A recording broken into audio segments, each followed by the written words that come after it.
Chris Widelo is the AARP New Jersey State Director, and he joins us this morning on Jersey Magazine to talk about November National Family Caregivers Month. Chris, good morning. First, for our listeners, tell us about National Caregivers Month, exactly what that means. Sure. So for November, National Caregivers Month, we are really trying to elevate the role that family caregivers who are unpaid provide to millions and millions of Americans across the country, and over 2 million residents here in New Jersey are family caregivers. And I think it's really important to understand that without these family caregivers, the long-term care continuum or the long-term care services that are provided to primarily older adults across the state and across the country would be in really a tough position if it wasn't for these people that are doing this work out of a labor of love. There was new data that shows that about 25% of New Jersey adults provide unpaid care. What kind of unpaid care? And is this mostly for like their parents that we're talking about?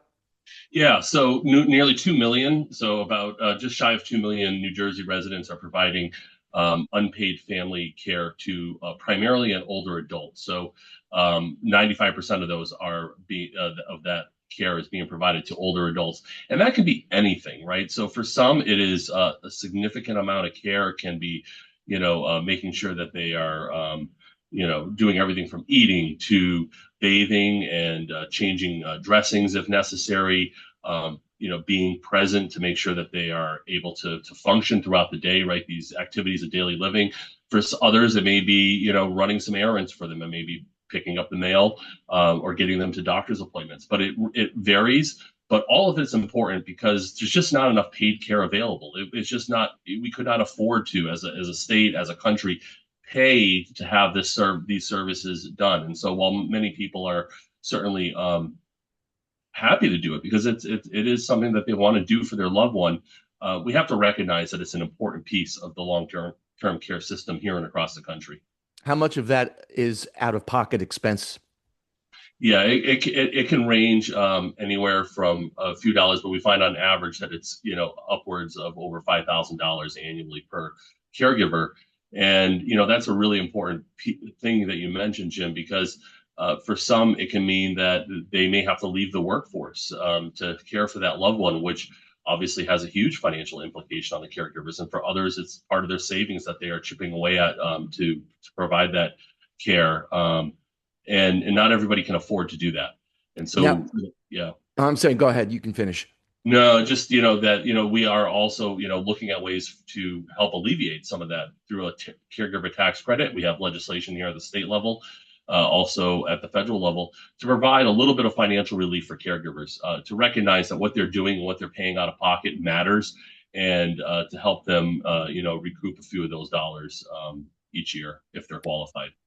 You mentioned state and federal level, and as you and I are speaking now, the government is still in a shutdown, Yeah. and there have obviously been budget cuts across the board at the state and federal level. How much of the government shutdown and these budget cuts, how much is that affecting this?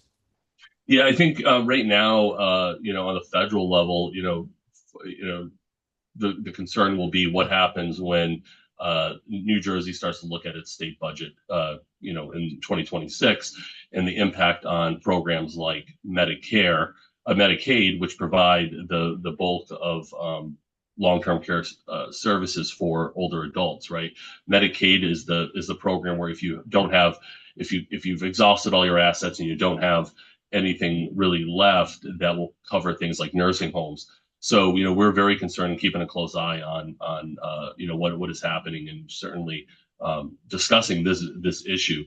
So it is very important, and so we're going to continue to work to make sure that we can do right by our caregivers, our family caregivers, but also for skilled nursing care. What kind of resources does AARP offer for caregivers? Sure. So that is something that I think we're very proud of, that we try to look across the country, including here in New Jersey, and be a one-stop shop for people to find out what they can do. Often, sometimes caregivers are caregiving across state lines.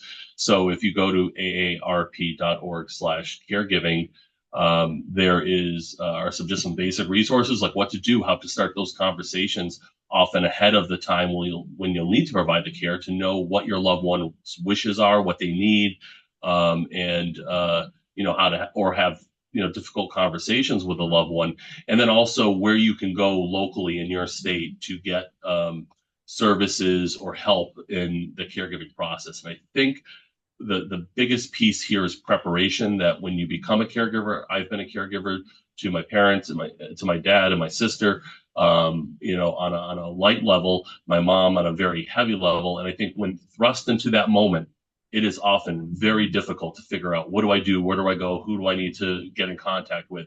But a lot of that can be, you can be alleviated if you do a little preparation and have some of these conversations when times are good. And there's a lot of guidance on our caregiving website about how to do that, and also where to go if you find yourself in the throes of caregiving. Much as there is no handbook when you have a child, they don't Nope. give you a handbook at the hospital, and here, mom and dad. Yeah. There also is no handbook for how to handle an aging parent. You mentioned that you've gone through it. I went through it with my mom. My wife has gone through it with her parents as well, and it can be a very, very daunting experience for everybody involved. It is. It's emotionally charged. There's nothing like it in that, your focus is the well-being of somebody that you care about so much, and then you have to make all these difficult health decisions, financial decisions, and also many people, when you look at the average caregiver across the United States, it's a 42-year-old woman who's often has their own family and is caregiving for a parent. And how do you balance it all? I mean, any one of those scenarios, being in your career or caring for a child or caring for an older adult would be a full-time job in itself. And to have all three of those happening at the same time, for many people, it's overwhelming. And so we talk a lot about how to care for the caregiver too. What you can do, where can you find maybe some respite care if it's available, but also steps that the caregiver can take to stay healthy, engaged, and doing this job that they really do love and want to provide. But we need to keep them healthy too. Chris, one more time for our listeners who want to learn more, give that website address, please. Sure, it's aarp.org/caregiving. Chris Widelo, the AARP New Jersey State Director. Thank you very much for your time this morning here on Jersey Magazine. Thanks so much, Jim. Take care.